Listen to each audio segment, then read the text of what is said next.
the first time I looked at Forge World and I was like, oh, hey, cool, that's, oh, holy, you guys did what?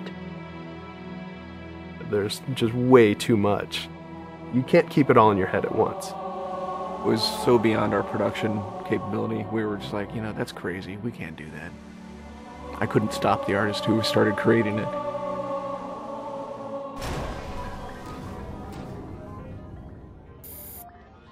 Forge is our editing tool that players can build their own maps. I mean, at its core, it's a map editor. We always had this vision right from the get-go, which is anyone can build anything. Giving the fans the tools, they can take it and run with it and make it their own. Forge World actually started as 5 separate maps. And I said, wouldn't it be cool if, like, you could play this and go over there and then play over there if you wanted? And Forge World was born. There were a lot of people telling us that, no, you cannot ship this as one big map. We have this awesome new automatically generated LOD system called impostering that makes objects that are really far away really cheap to draw. We're pushing what we can do with the Forge budget, so that lets us have many more objects up on the screen at once, which lets us put more objects into Forge. Interesting to take the Banshee or Falcon out for a spin in Forge World, because it actually takes a while to get from one end to the other. The second you come into the space, you should know that you're on Halo. Our old friend, the Forerunners, come back, because the Forerunners create all sorts of cool, interesting pieces of geometry.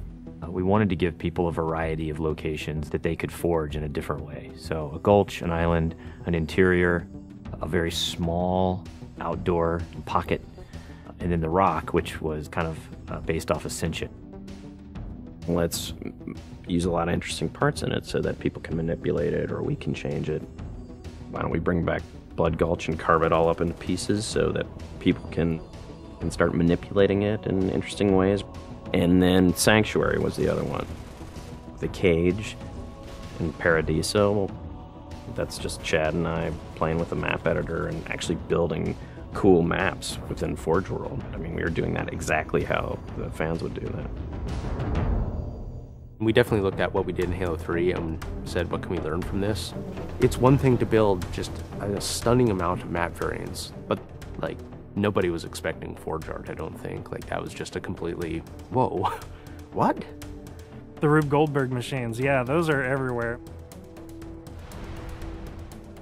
In Halo 3, it was cool that you could move things around, but it was still kind of clunky. And we're like, we have to make this better. What are some of the tricks that the community is using, and how can we make those not be tricks and just make those be tools? We took that stuff and made it like a real feature. There's normal, phased, and fixed. So normal is like Halo 3 style, you know, it bumps into stuff when you let it go and it falls to the ground and moves around and stuff. And fixed is the same thing, except when you let it go, it stays exactly where it was. And then phased is the coolest because it means that while you're editing the object, it's not actually interacting with the environment. You can put it through a wall, you can put it, you know, through other objects. Which changed everything for Forge, like immediately. It's much easier to build a Forge space. There's snaps and rotates and degrees and units that you can move things. You can be very precise. The camera controls, it's actually really good for object placement because like little touches on the stick don't translate into really sudden jumpy movements. And then we also have a fine editing mode. You click the stick in and then your camera starts moving very slowly. You're not spending like 3 hours trying to get one block to line up directly to 3 other blocks. You can select individual objects and say, get rid of all the objects of this type. So if you're trying to get rid of all the spawn points on a map because you want to go and replace all the spawn points, you can do that.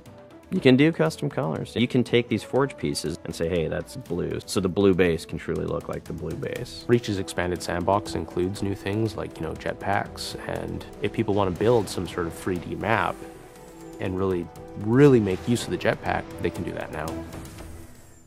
Custom game options and Forge go together like peanut butter and jelly. You're able to do things with game types that people might not even expect. My favorite example is King of the Hill, where the warthog is the hill. I'm super excited to see what people do with it when it goes out, because there's so much crazy stuff in there that's amazing. We are shipping maps on the disc that we made in Forge ourselves. So The tools are there. If you have the time and the talent, you can make it. The community is just going to outstrip us and spank us. With the new tagging system, you can save a forged variant, you can post it to your file share, and then you can say, you know, sweet new map. Things that are good are downloaded by a lot of people and passed around to a lot of people, and that makes the really sweet stuff bubble up to the top. I'm looking forward to what the next big community game type is going to be. We realized that Reach was our swan song to Halo, and what better way to do that than to let people do what we've been doing all along, which is creating new cool maps. It's nice to go out with a bang, and this is a pretty big one.